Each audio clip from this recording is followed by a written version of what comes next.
안녕하세요. 저희가 오늘 준비한 내용은 코덱스 2차전지 산업 ETF입니다. 코덱스니까 당연히 삼성자산 운용에서 발행한 ETF고요. 2차전지 산업에 주로 투자되고 있구나라고 볼 수 있을 것 같습니다.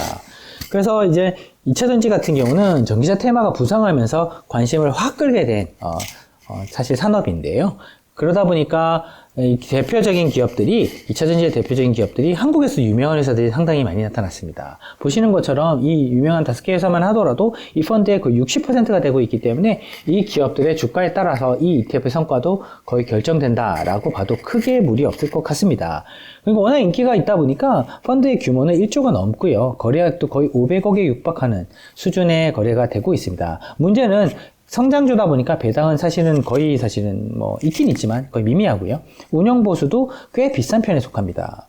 하지만 이제 국내 주식이기 때문에 이제 비과세 2023년 말 기준으로 그렇고요. 그리고 분배금, 배당 수익률 같은 경우는 배당 소득세를 내야 된다라는 부분을 가지고 세후 소득을 계산해 보시면 좀 도움이 되지 않을까 싶습니다.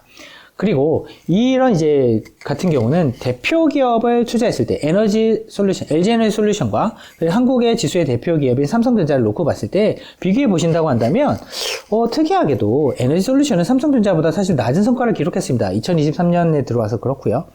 그런데 장기 성과, 그러니까 1년이나 이런 것들을 ETF 기준의 성과를 코덱스 2차전지 산업을 기준으로 본다고 한다면 오히려 단기에 이런 부진 때문에 나빴음에도 불구하고 연간 성과는 지수에 비해서 오히려 좋았다라는 부분을 확인할 수 있게 됩니다.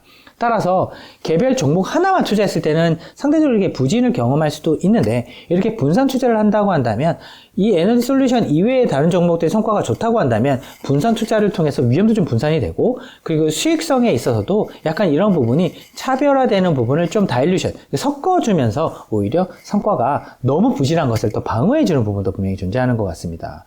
따라서 나는 이제 포트폴리오, 그러니까 분산 투자 형태로 투자를 할 것이냐 아니면 개별 종목 형태로 투자할 것이냐 하는 부분에 있어서 보시는 사례처럼 이게 펀드로 투자하는 게 좀 낫겠어, ETF로 투자하는 게 낫겠어 라는 이제 힌트를 여기서 확인할 수도 있게 되고요. 오히려 나는 개별 종목의 베팅을 통해서 난 성과를 많이 내고 싶어 라고 한다면 이런 ETF보다는 개별 종목을 위주로 검토를 하신 다음에 집중 투자하시는 것도 성과 측면에서는 또 오히려 기회가 있을 수도 있겠다라는 부분을 여기서 수익률 측면에서 과거 히스토리 측면에서 확인하실 수 있게 됩니다.